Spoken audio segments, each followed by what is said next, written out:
रमेश और सुरेश दोनों पड़ोसी थे। वो दोनों काफी अच्छे दोस्त भी थे। उन दोनों परिवार के संबंध भी काफी अच्छे थे। अरे कोमल, आज रात भैया और चिंटू को लेकर घर पर आना। मैंने आज चिंटू की मनपसंद बिरयानी बनाई है। अरे सोनल, इसकी क्या जरूरत थी? ये चिंटू को तो तुमने बिगाड़ कर ही रखा है। मैं नहीं बिगाड़ूंगी तो कौन बिगाड़ेगा चिंटू को? और वैसे भी इसे बिगाड़ना नहीं, लाड़ प्यार कहते हैं। तूने भी तो मेरी मिनी को बिगाड़ के रखा है। अब वो है ही इतनी प्यारी, तो उसमें मैं क्या कर सकती हूँ। फिर शाम को सब लोग मिलकर खाना खाते हैं। बच्चे खाना खाकर खेलने लगते हैं। चिंटू, चलो हम गुड्डा गुड्डी का खेल खेलते हैं। हाँ, बहुत मजा आता है उस खेल में। बाद में उन दोनों की हम शादी भी करा देंगे। फिर मेरी गुड़िया घर में खाना बनाएगी और तुम्हारा गुड्डा ऑफिस के लिए जाएगा। उन दोनों का ये खेल देखकर उनके घर वालों को बहुत खुशी मिलती थी। ऐसे ही कुछ दिन बीतते हैं। जैसे जैसे उम्र बढ़ती गई, उन दोनों में प्यार होता गया। आकाश, अभी तुम आगे की पढ़ाई के लिए मुंबई चले गए तो मैं यहाँ अकेले कैसे रहूँगी? अरे प्रीति, तुम्हारा कॉलेज यही है, पर मेरी आगे की पढ़ाई यहाँ नहीं हो सकती। यहाँ पर तो मुझे जैसा कॉलेज चाहिए वैसा है ही नहीं। और अगर मैं आगे की पढ़ाई नहीं करूँगा तो तुम्हारा ख्याल कैसे रखूँगा?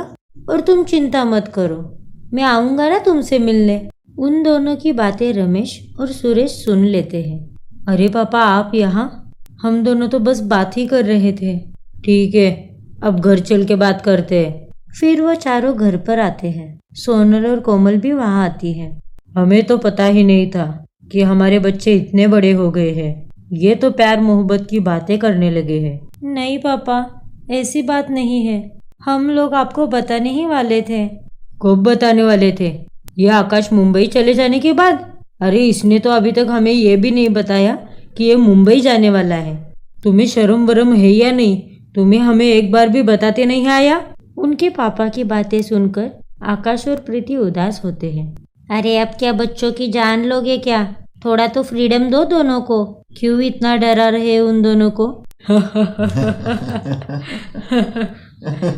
अरे हम दोनों तो बस उन दोनों की टांग खींच रहे थे। थोड़ा मजाक भी नहीं कर सकते क्या? दोनों का चेहरा तो देखो, कैसे डर के लाल हुआ है। अरे हम दोनों ने इनकी शादी बचपन में ही फिक्स कर दी थी। इंतजार था तो बस इन दोनों के बड़े होने का। पता ही नहीं चला कि दिन कैसे गुजर गए। यही बैठकर वो दोनों गुड्डा गुड्डी का खेल खेलते थे। तो बच्चों, कैसा लगा हमारा मजाक? आप भी ना पापा, कितना डर गई थी मैं। तो बच्चों, शादी कब करें? ये पढ़ाई तो शादी के बाद भी हो सकती है। उनकी बातें सुनकर आकाश और प्रीति दोनों शर्मा जाते हैं। अरे मैं तो रुक ही नहीं सकती इसे अपने घर की बहू बनाने के लिए। मुझे तो प्रीति बहुत ही पसंद है। आकाश का तो पता नहीं, लेकिन ये शादी तो मैं अभी करवाना चाहती हूँ।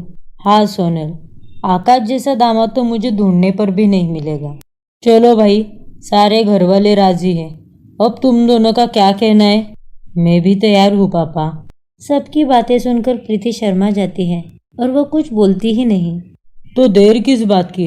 अब सब लोग राजी हैं तो जल्द से जल्द अच्छा सा मुहूर्त निकाल कर इन दोनों की शादी करवा देते हैं। पढ़ाई तो उसकी बाद भी हो सकती है। फिर कुछ ही दिनों में आकाश और प्रीति की शादी हो जाती है। सब अच्छा चल रहा था। आकाश और प्रीति साथ में कॉलेज जाते हैं।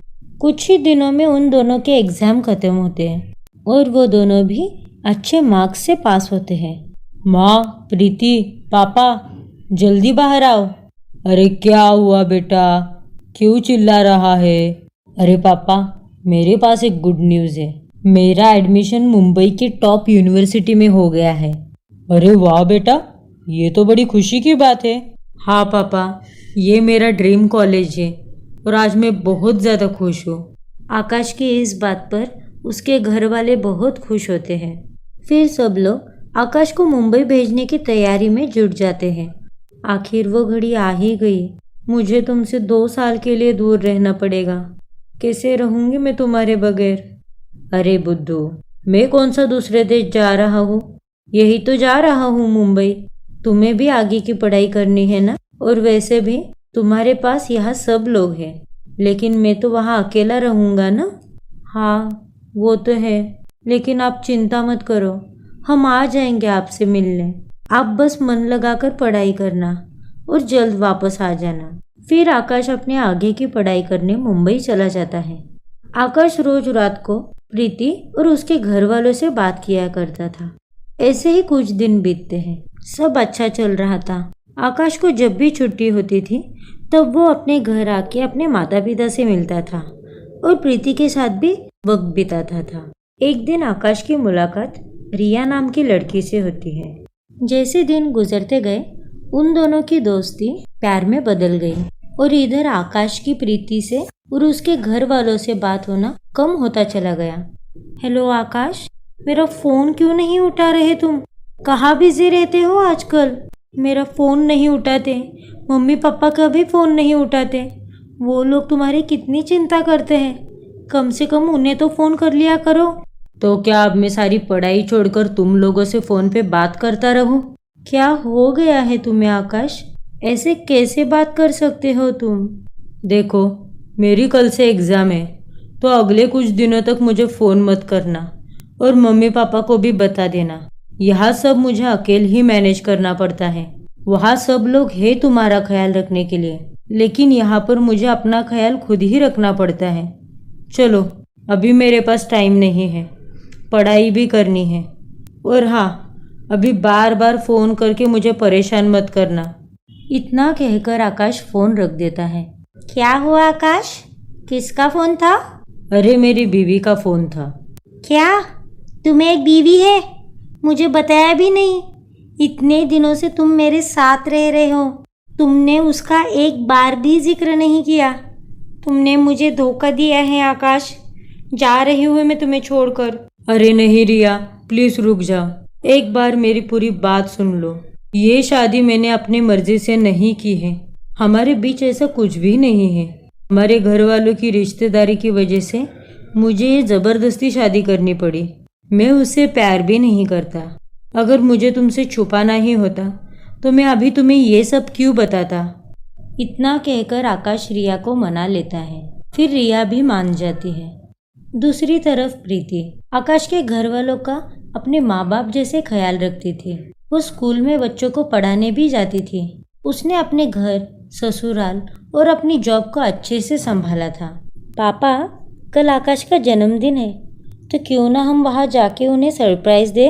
अरे वाह बेटी, तूने तो मेरे मुंह की बात छीन ली। जाकर माँ को भी बता दे और अपना सामान भी पैक कर लेना। ठीक है पापा, मैं अभी सारी तैयारी करती हूँ। फिर अगले दिन वो तीनों आकाश को बिना बताए उसके फ्लैट पर पहुँच जाते हैं और उसके घर की घंटी बजाते हैं। अरे, इस टाइम पर कौन आया है? तुम्हारा कोई पार्सल आने वाला था क्या? हाँ, शायद वही होगा। रुको, मैं दरवाज़ा खोलती हूँ। आकाश के घर में एक लड़की को देखकर उसके पिता बहुत शॉक हो जाते हैं। अरे, तुम कौन हो? ये मेरा फ्लैट है, आप बताइए आप कौन है? कौन है रिया? आकाश को दूसरी लड़की के साथ देखकर वो तीनों शॉक हो जाते हैं। आकाश, क्या तुम इन्हें जानते हो? उन तीनों को देखकर आकाश तो अभी तक शॉक में ही था। अरे ये क्या बोलेगा, इसकी तो बोलती बंद हो गई है। मैं तुम्हें बताता हूँ, हम दोनों इसके माता पिता हैं और ये इसकी पत्नी है। उनकी बातें सुनकर अब रिया भी डर गई थी। अरे अंकल जी, आप खड़े क्यों हैं? अंदर आइए ना, बैठ जाइए। हाँ पापा, आओ ना। कोई ज़रूरत नहीं है ये नाटक करने की, अब क्या देखना बाकी है? अरे पापा, आप गलत समझ रहे हो, ऐसा कुछ नहीं है। अगर ऐसा कुछ नहीं है तो इतना डर क्यों रहा है तू? अरे आप तीनों बिना बताए अचानक से आ गए ना, इसीलिए थोड़ा सा शौक में हूँ, बाकी ऐसा कुछ नहीं है। आपके यहाँ आने की मुझे उम्मीद नहीं थी। अगर आप फ़ोन कर लेते तो मैं आपसे मिलने आ जाता। आपने तकलीफ़ क्यों की? तुझे तो आजकल फ़ोन करने का भी टाइम नहीं है। अच्छा हुआ कि हम बिना बताए आए, वरना हमें तुम्हारी काली करतूत का पता ही नहीं चलता। आप मुझे गलत समझ रहे हो पापा।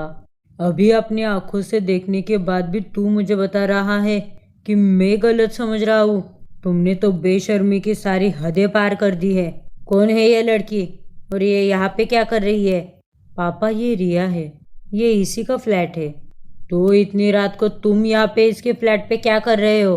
पापा, ये फ्लैट मैंने इससे रेंट पे लिया है। फ्लैट के साथ साथ ये भी फ्री में आई है क्या तेरे पास? नहीं पापा, एक्चुअली उसके फ्लैट का रिनोवेशन का काम चालू है, इसलिए वो थोड़े दिनों के लिए यहाँ रहने आई है। बस यही बात है पापा। और वैसे भी यहाँ तो 3-4 कमरे हैं। अगर ऐसा कुछ नहीं है तो इसने आपकी शर्ट क्यों पहनी है? अरे उसे बहुत ठंड लग रही थी, इसलिए मैंने बस उसे पहनने के लिए दे दिया। तो आप दोनों के बीच में सच में कोई रिश्ता नहीं है ना? नहीं प्रीति, अगर मेरी बात पे किसी को भरोसा नहीं है तो तुम रिया से पूछ लो। हाँ अंकल, मैं तो कल ही यहाँ आई हूँ। मेरे फ्लैट का काम होने के बाद मैं चली जाऊँगी। तुम्हें कहीं जाने की कोई ज़रूरत नहीं है। वैसे भी इसकी पढ़ाई अब ख़त्म हो गई है, इसे तो वापस घर ही आना है। अब बहुत हो गया जी। एक छोटी सी मिसअंडरस्टैंडिंग की वजह से मेरे बेटे को आप कितना सुना रहे हो। जिस काम के लिए आए हैं वो तो किया ही नहीं। आकाश बेटा, तुम्हें तुम्हारी जन्मदिन की बहुत सारी शुभकामनाएं। फिर प्रीति केक निकालकर सारी तैयारी करती है और सब लोग आकाश का बर्थडे सेलिब्रेट करते हैं।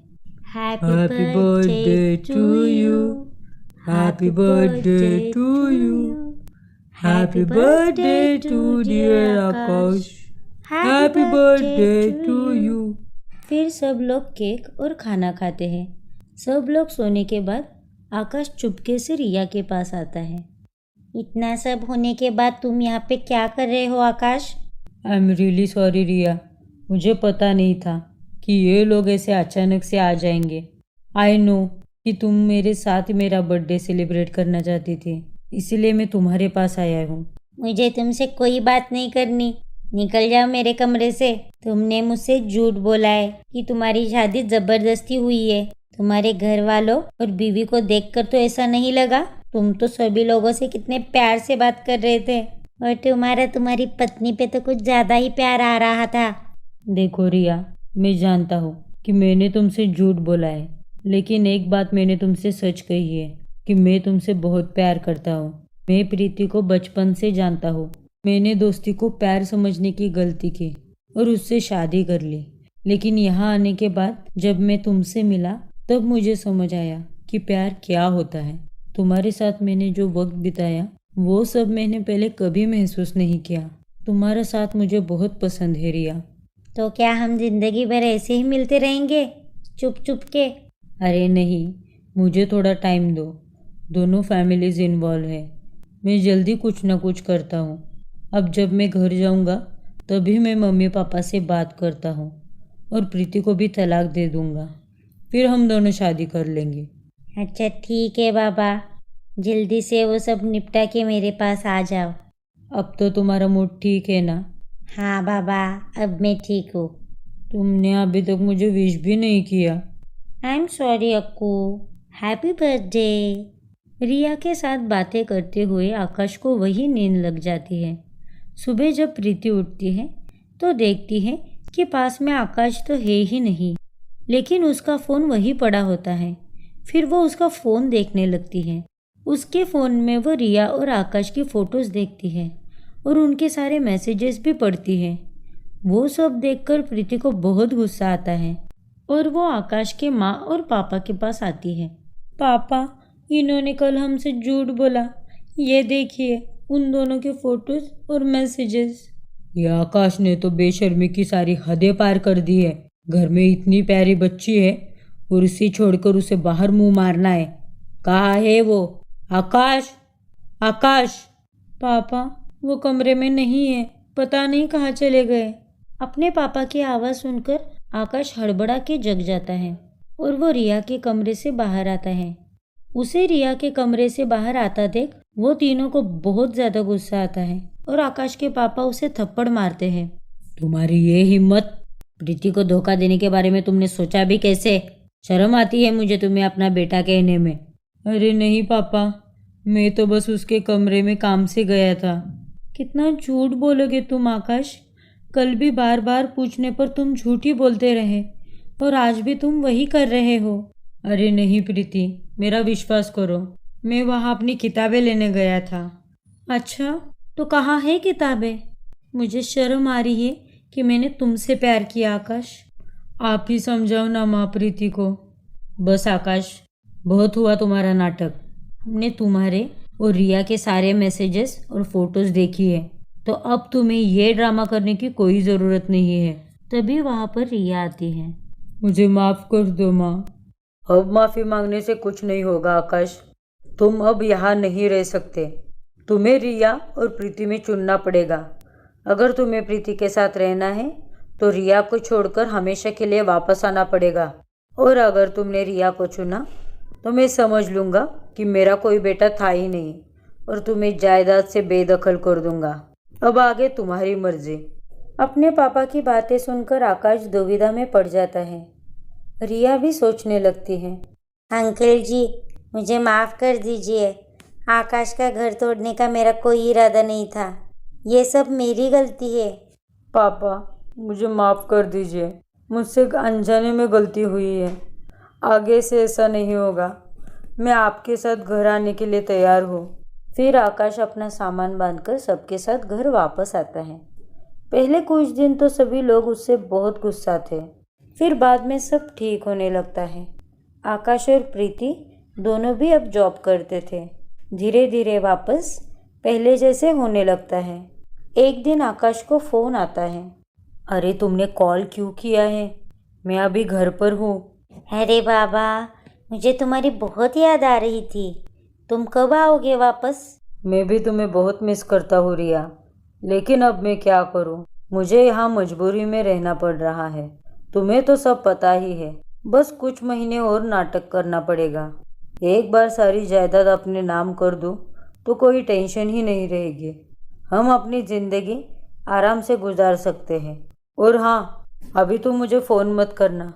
अगर किसी ने मुझे तुमसे बात करते देख लिया तो सारे बने बनाए प्लान पे पानी फिर जाएगा।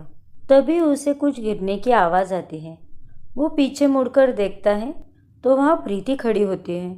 अब आगे आकाश के साथ क्या होगा? क्या प्रीति उसे अपनाएगी? जानने के लिए हमारा अगला एपिसोड देखना ना भूलें।